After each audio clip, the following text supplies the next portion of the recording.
स्वामी प्रसाद मौर्य ने कहा था, बकवास है रामचरितमानस। सुप्रीम कोर्ट के जस्टिस ने कहा, यह उनका मत, यह अपराध कैसे, कार्यवाही पर लगाई रोक।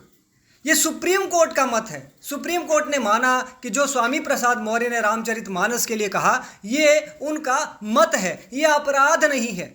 तो ऐसे में एक प्रश्न उठता है कि क्या माननीय सुप्रीम कोर्ट को पूरा सम्मान देते हुए, पूर्ण सम्मान के साथ हम ये पूछना चाहेंगे कि यदि इसी प्रकार की बात कोई और आम जनमानस किसी अन्य पुस्तक को लेकर कहे और उसके बाद यदि कुछ दिक्कतें आती हैं, तो क्या उस समय भी सुप्रीम कोर्ट का यही मत होगा?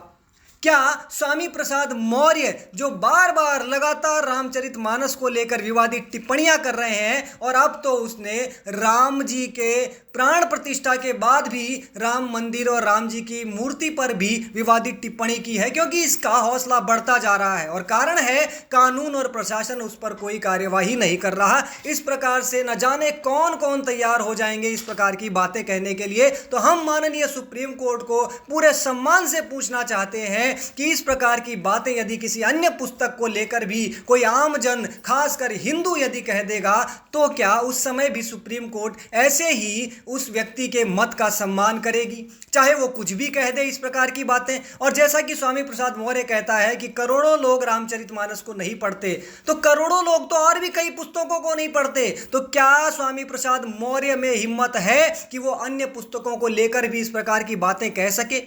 और दूसरी बात, सबसे महत्वपूर्ण बात हम आपका ध्यान दिलाना चाहेंगे कि इसी मामले में, जी हाँ, स्वामी प्रसाद मौर्य पर जो एफआईआर जो मामला चल रहा है, उसको लेकर स्वामी प्रसाद मौर्य ने इलाहाबाद हाईकोर्ट ने भी याचिका डाली थी कि उस पर जो कार्यवाही चल रही है उसे रोका जाए। लेकिन इलाहाबाद हाईकोर्ट ने रामचरितमानस जलाए जाने पर प्रथम दृष्टया जिम्मेदार मौर्य के बयानों को माना था और उसकी याचिका को खारिज कर दिया था। और अब सुप्रीम कोर्ट इन्हीं बयानों के लिए मौर्य को जिम्मेदार नहीं मान रहा, मौर्य के बयानों को जिम्मेदार नहीं मान रहा और उसके ऊपर की गई कार्यवाहियों पर रोक लगा दी है। तो यहाँ दो कोर्ट ही आपस में एक मत नहीं रख पा रहे हैं।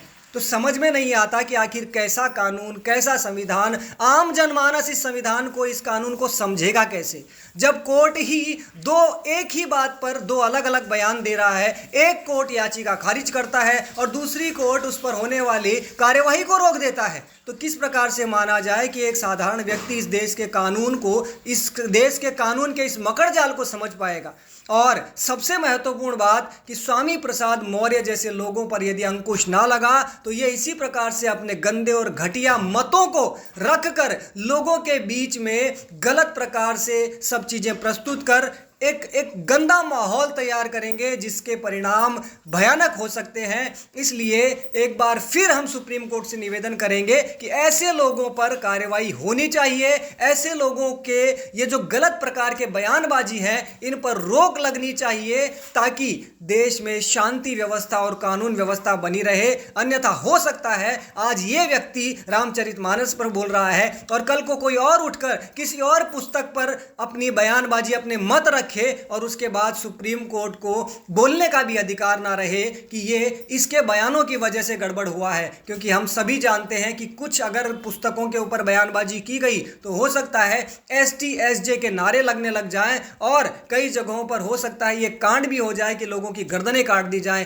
इसलिए हम प्रशासन से निवेदन करते हैं कि स्वामी प्रसाद मौर्य और इस जैसे अन्य लोगों पर जो हिंदुओं की धार्मिक भावनाओं को आहत करते हैं, जो रामचरितमानस ही नहीं रामलला की प्राण प्रतिष्ठा पर भी इस प्रकार के अपने गंदे बयानबाजी करते हैं, उन पर कार्यवाही होनी ही चाहिए और जनता को इसकी मांग करनी चाहिए। और वकीलों को भी कोर्ट में ऐसे लोगों के खिलाफ कार्यवाही के लिए जो भी हो सके, जो भी उनसे बन सके वो करना चाहिए। हिंदू संगठनों को भी पुरजोर ताकत से ऐसे लोगों पर कार्यवाही का प्रयास करना चाहिए।